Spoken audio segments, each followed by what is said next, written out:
It's always a blessing to host you on the Family Enrichment Hub. This is Stella Obokelo, your usual host. And we're going to be continuing our series today on what makes a marriage thrive. We started it with a unique value you bring into your relationship. Thereafter, we went to unwavering commitment, openness and transparency in a relationship. And last week we spoke about sexual purity as a key ingredient in helping you build a thriving and a prospering marital relationship. Today I want to be sharing with us on self-control. You may be wondering how self-control helps our relationship to thrive. Self-control speaks to your ability to remain calm and quiet. It speaks to your ability to control your emotions, your reactions, your actions in the midst of the storm. It speaks to your ability to remain tranquil even when the forces are urging you to act otherwise. So self-control is actually very important to help you build a lasting relationship, because self-control will enable you to remain calm when the storms and the high waters and the fires have risen in your relationship. Friends, I would like us to explore a few areas where our self-control is going to be tested and indeed checked within our relationships. And the first one is the in-law excesses. For those of us who have had the opportunity to interact with our in-laws, and I'm sure we all have a story to tell. There are those who have a beautiful story to tell, and there will be those who have the other side of it. In-laws sometimes come with a lot of resilience on our part to exercise. And so if you're not very balanced, you'll find yourself in fist fights. You'll find yourself in uncalled for and unnecessary exchanges with your in-laws if you lack the virtue of self-control. So self-control will enable you to manage your temperament, to manage your emotions, to manage your reactions when you're confronted with the excesses that in-laws sometimes come with. Let's look at another issue of the ladies. Usually after childbirth, for many of us, we struggle with weight gain, the body bulges out, and I've had a few ladies complain and say their spouses are making very, very ugly remarks. You find a spouse making a remark like, you're no longer as attractive as you used to be. The body is now big. You're no longer size 8. This is extremely unacceptable, and it shows a lack of self-control on the part of a gentleman who throws that kind of ugly remarks to your wife after childbirth. And so self-control is a key ingredient when it comes to us building healthy relationships, because after you have thrown those unhealthy remarks, how do you expect that person, how do you expect their full attention and commitment when all they are thinking about is the negatives that you are throwing at them? Another area, friends, is for those of us who have spouses who are engaged in occasional late work. I used to work in the bank, and a few times where there were system enhancements, there were system modifications or system breakdowns, we would find ourselves really working up to late. And you find you're going back home at past 10 p.m., 11 p.m. And if you have a spouse who does not properly understand and does not build this virtue of self-control within them, it can be another area of fighting for you as a couple. And so I encourage us to really build our muscle of self-control to help us manage all the situations, all the challenges that will arise at different points in our marriage.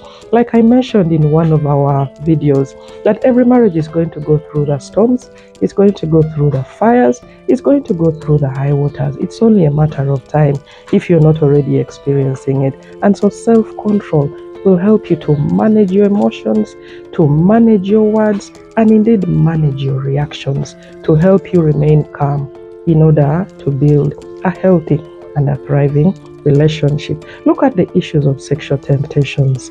Like I talked about last week in the video on sexual purity, the workplace is a ripe area for temptation for many people.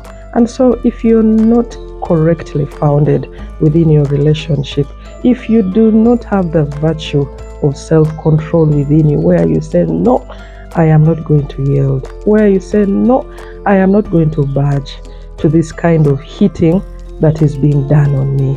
If you don't have self-control, you will find yourself a punching bag for so many unnecessary issues. And so self-control will help you to manage your emotions, to manage your reactions, and indeed to manage your words when it comes to the area of temptation, more so at the workplace. Look at men and their egos. There are some men who are extremely, if I may use the word, African oriented. Our African culture sometimes over-glorifies the men. You find a man has paid your dowry and he's singing this to in your face on a daily basis. Any little error you make, any little mistake that happens around the house, a man wants to remind you how he paid your dowry, how he's the man in the house, how you need to do this and the other in a certain way, just because he has paid dowry to your parents. And so this also will call for self-control on the part of the men to really respect your wives, respect your spouse. Yes, you paid the dowry, but you don't need to make it a song to her. You don't need to use it to hold her hostage, within the house. And so this will also help you to judge whether you really have self-control or otherwise.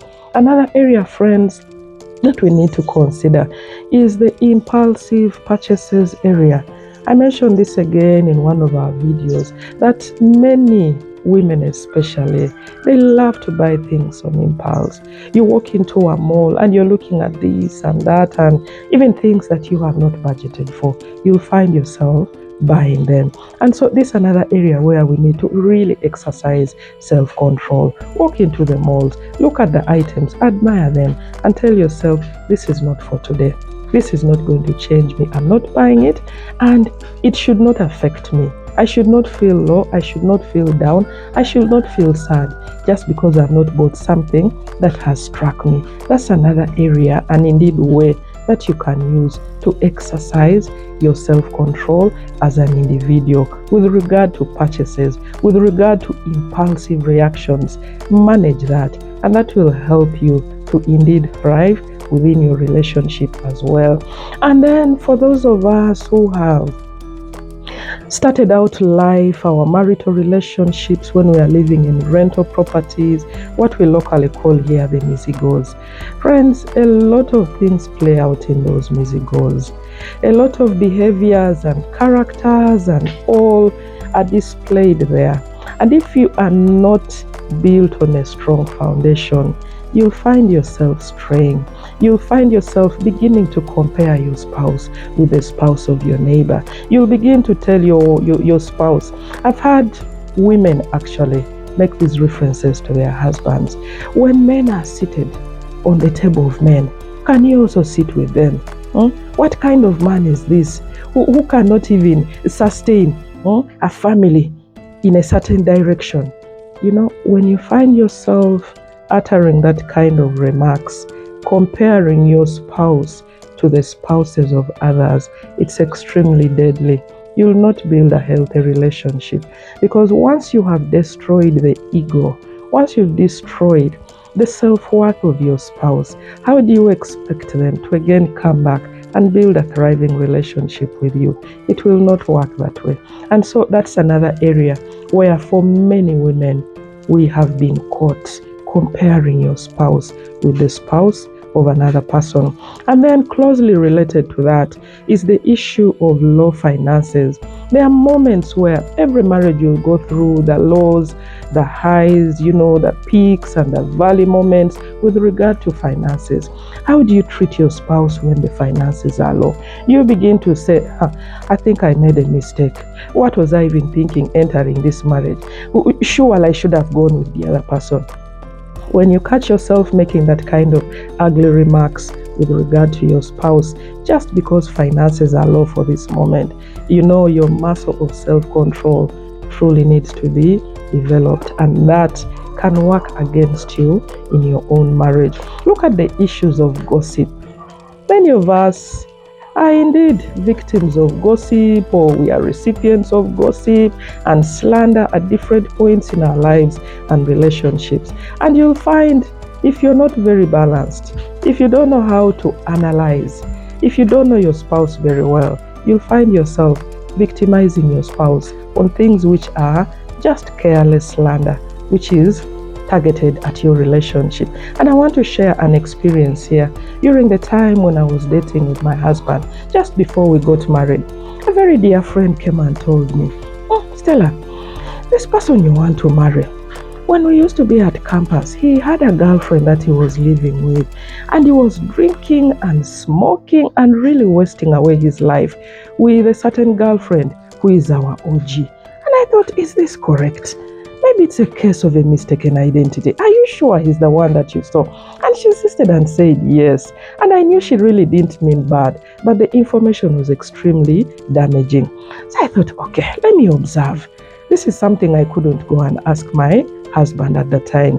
So I decided to watch and, follow our conversations and just be keen to observe and really connect so many different things to help me come to a conclusion of whether this was true or it was false. So as surely as God is good, one day we are in an outing somewhere with my husband, and then the lady walks in. When this lady walks in, I looked at the reaction of my husband, and he seemed just blank, and the lady was also blank. Then I asked him, "Do you know that lady?" And he said, "No, I don't know her. Who is she?" I asked him again, "You don't know that lady?" He said, "No, I don't know her. Who is she?" So I was able to confirm at that point that actually what I was told was a case of a mistaken identity. The lady didn't know my husband didn't know her. So that's when I told him the story, which I had been told by a dear friend. And so friends, just to help us understand that self-control will help you. Not every situation, not everything you hear is for you to react, is for you to begin uttering so many extreme words, is for you to take a certain direction of reaction, because you'll destroy your relationship basing on false information. Friends, another area I've also heard men mention and talk about is the area of littering within the house. Some men really litter. You'll find socks there, you'll find a shirt this way, and there are women who will throw words like, "You were not taught, you were not trained, this is how you grew up in the bush." These are very ugly remarks for you to make to your spouse. It shows an utter lack of self-control on your part as a wife to utter that kind of words where your spouse is concerned. And so we need to be very cautious, because when you utter that kind of words, you're actually drawing your spouse away from you, because clearly it shows how disrespectful you are. Friends, another area that we need to be cautious on is that self-control is a muscle. It is a muscle that you need to build. You need to develop it. You need to work on it. You need to take the trouble to truly work it out until you reach the desired level. Self-control is very important when it comes to us building healthy and thriving relationships. And on that note, friends, allow me also share some considerations that we can use, which indeed I have also used here together with my husband, to help us manage emotions, reactions, and indeed the issue of words in the midst of the storm. And the first one is that not every battle is for fighting. There are some battles that you should just ignore. There are issues that you need to hear, to see, to observe, and just ignore them. Not everything is worth your time and attention to fight over. That will help you to manage your reactions and indeed the words that you use in the midst of the fire. Another thing is, please do not shout at each other as spouses. Don't shout at each other before people, before the children. Always find the time to go and settle your issues within your room. And usually by the time you make the time to be in the bedroom together in your privacy, the emotions will have calmed down. You will be in a better state of mind to speak soberly, to speak rationally, without throwing words which are damaging at each other. And then also be quick to hear but slow to speak. Be sharp. That's why we have 2 ears and 1 mouth, so that we can take in much but release little. The ability to control yourself from speaking when tempted, and indeed in the midst of the fire, is very, very key in helping you build a thriving relationship. Control the words you speak, and more so when the fire has just happened. Manage your reactions and emotions. Postpone them to later. That will help you to speak in a more calm and balanced way. And in that way, you'll earn the respect of your spouse because you know how to use words soberly. Friends, another thing that we need to do, and I usually do this, walk away in the heat of the moment. Just choose to walk away. Breathe in and breathe out. Take a walk. Get fresh air.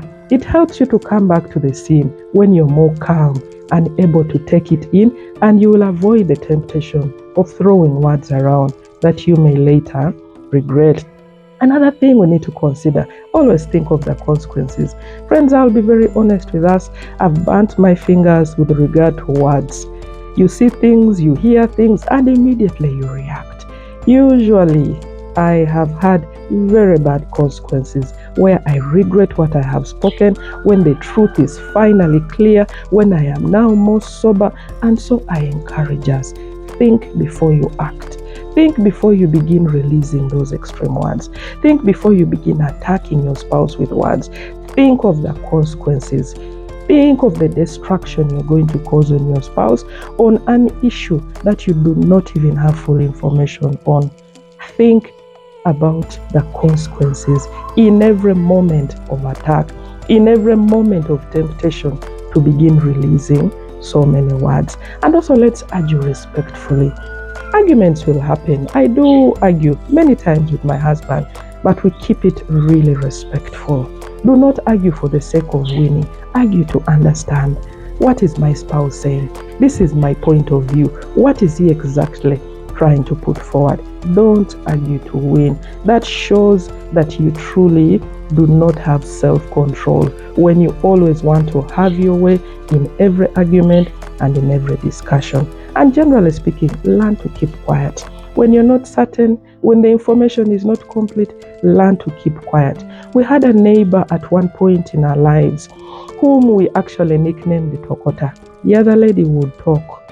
The other lady would shout. That lady would abuse. That lady would insult. She was extremely insultive, extremely unrespectful to her husband. And we kept telling ourselves with my husband, how is that man managing this marriage? What kind of woman is this who never keeps quiet? Every minute, every second of the day, she's talking on very high volume. How do you build a relationship like that? Friends, you don't want to be that kind of spouse who does not keep quiet, who does not have a moment of peace and calm and quiet. And you just give your spouse as well that same peace and tranquil. Learn to keep quiet. Not every time is for you to be babbling and speaking. Friends, as I conclude, I want to draw attention to the book of Proverbs, chapter 21, verse 9. And it says, it's better to live in the corner of the housetop than to live with a quarrelsome wife.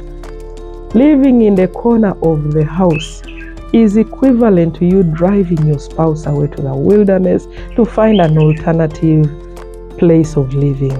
You do not want to be the kind of spouse that drives your husband or your wife away because of your lack of control with regard to your words. The Bible also tells us, Proverbs 16 verse 32, it's better to have self-control than to conquer a city. Friends, self-control is a needed virtue in helping you build a thriving and indeed a prospering marital relationship. Thank you, friends, for listening in today. Thank you for loving our channel. Thank you for the subscriptions. Thank you for the likes. Thank you for the inbox messages that I receive on a weekly basis. They truly encourage us and they help us to keep moving. Kindly like, kindly share widely with our network of friends, and together we shall build our families for better. God bless you. Catch you next week again. Bye.